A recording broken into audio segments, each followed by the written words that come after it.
Yeah, well, the background of this wreck is it's called the Leif Erikson. It was a freighter that sank in 1905. It was built in approximately mid-1880s, and you know, we had known about it for years. We had been scuba diving on it for years, spearfishing on it for years, and had identified it back in 2007.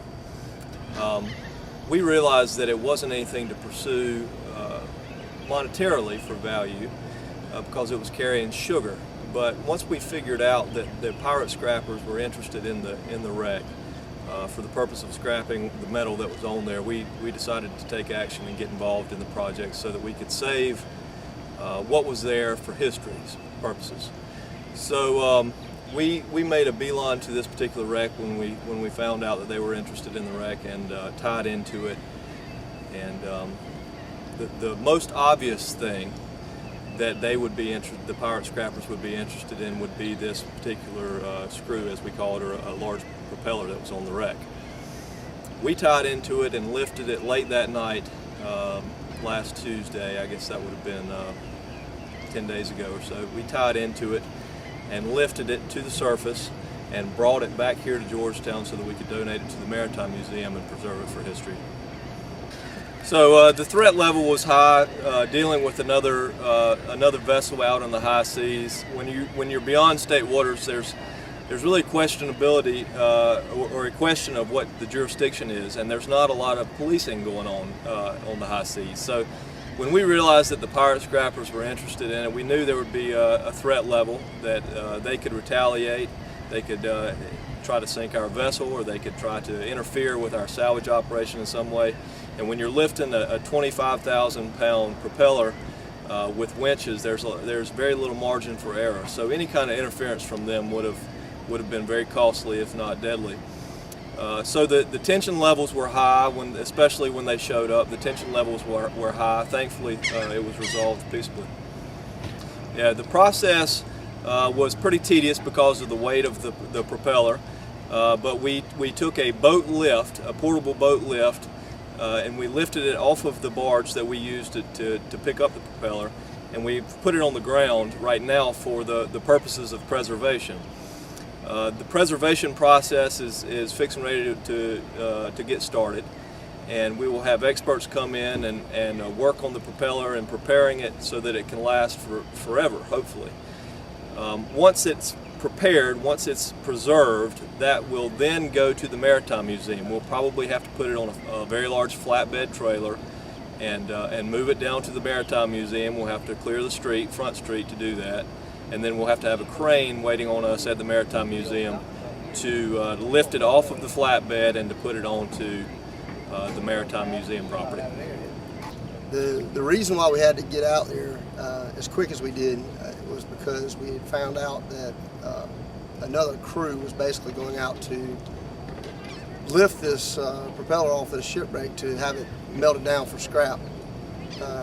We only had a few hours notice before they were leaving to go out, so we had to leave immediately and kind of put our plan together how we were going to lift it on the way out, which worked out well. We had enough equipment on the boat that we were able to rig on the way out, and got there and set up, and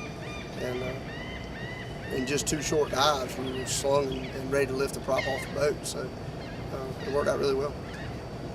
The Leif Erikson is a vessel that's sitting in international waters. One of the things we were really concerned about them beating us there, because if the way international law is with shipwrecks, the maritime law, if a boat's sitting in international waters and it does not have a federal arrest on it, if it's not an arrested site, whoever gets there first and actually gets tied into whatever artifact then owns that artifact. So if they would have beaten us there and made it down and started the salvage process, we would have had to stay away and let them complete their operation. You know, just because of the way the laws work, if we get there first and we begin our salvage, then they have to stand down and let us complete what we're doing. You know, people don't always go by the law. You know, there's always a chance that somebody could get out there and emotions and tempers flare and possibly have a conflict of some sort. But fortunately, we didn't have any of that. They showed up, saw what we were doing, and stood down. One of the things that we wanted to do whenever we realized that we beat them to the site was make sure that we were positioned properly so that when we went to lift the propeller, we wouldn't have to move again. Because if we'd had to move again, then obviously that would open up the chance for them to slide in and get started. We probably spent an hour and a half trying to get positioned perfectly over the site. Multiple reasons that made it more important. One, we had somebody that we knew was coming out to take a stab at the same thing that we were doing as far as trying to lift the propeller.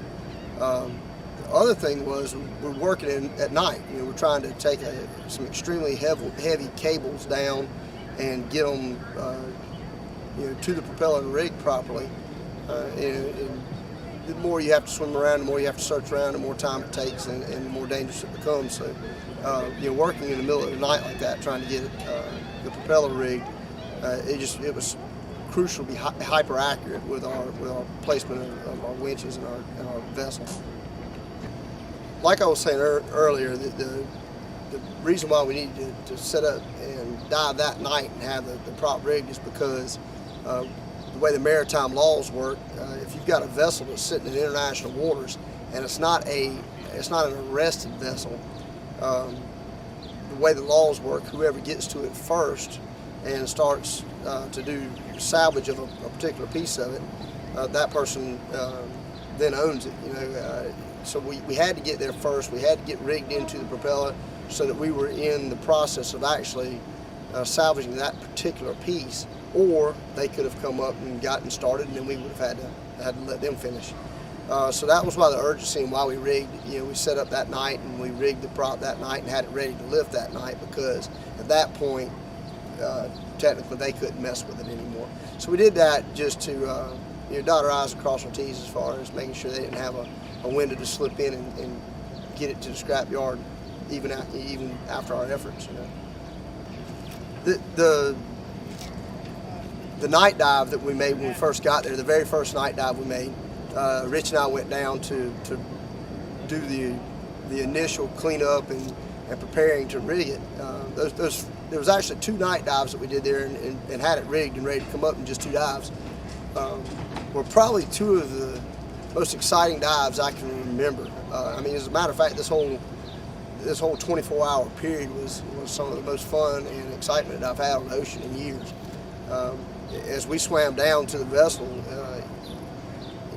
just watching the fish, the schools of fish come into view, and watching the vessel come into view, we had really good visibility.